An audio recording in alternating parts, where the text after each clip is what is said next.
John's story of John and Jesus is a story of John's testimony about Jesus to his disciples. And so, while it is not clear who John is addressing in the first two episodes, it is in effect kind of a declaration to the world and or directly to the audience. And then in the third episode, he's talking to his two disciples when he climactically sees Jesus and says, "Look, here's the Lamb of God."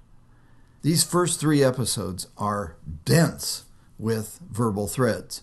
The next day is the first verbal thread that links the first episode and the third episode. That's how they both begin. And it is John, in the first instance, seeing Jesus coming toward him, and in the second and in the third episode, as he watched Jesus walk by.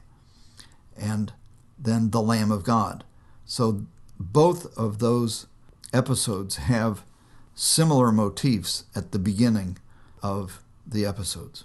Then there is a verbal thread in the second sentence of the first episode, "After me comes the man who ranks ahead of me because he was before me," that links this story with the prologue where John says that as a part of the prologue.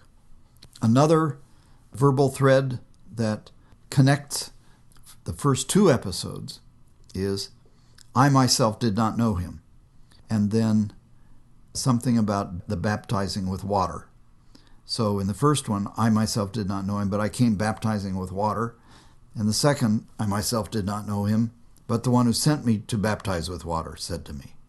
A verbal thread in the second episode is, "I saw the Spirit descending," and then in the second sentence, "He on whom you see the Spirit descend and remain." And so that motif of the Spirit descending and remaining is present in the first sentence and in the second sentence.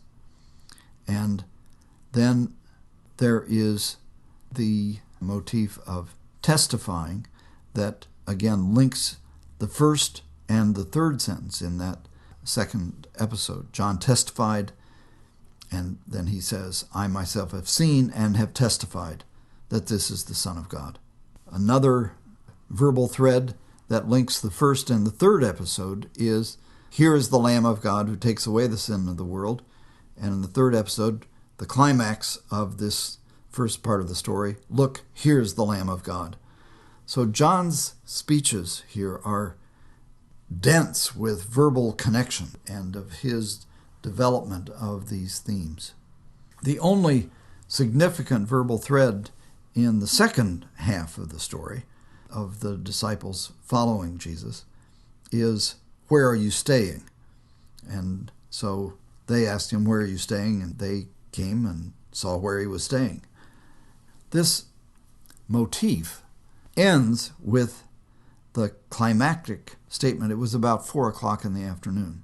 That is an inside comment by the storyteller to the audience, but it is also an eyewitness notice.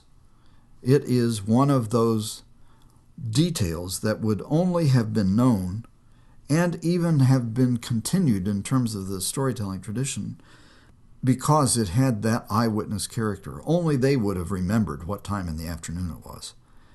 And so that is an appropriate climax to this story because it is one of those places where you have the voice of someone who was present at the events remembering its details. The second part of this, the last two episodes, are about Simon, and that is the verbal thread that connects these two episodes. Simon, following was Andrew, Simon Peter's brother, and he found his brother Simon, and then in the second episode, he brought Simon to Jesus, and Jesus said, "You're Simon, son of John."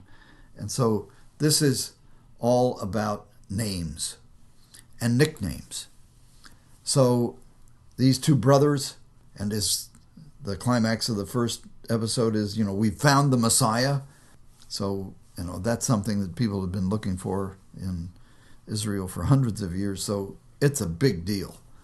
But then it's all about friendship and about names and nicknames.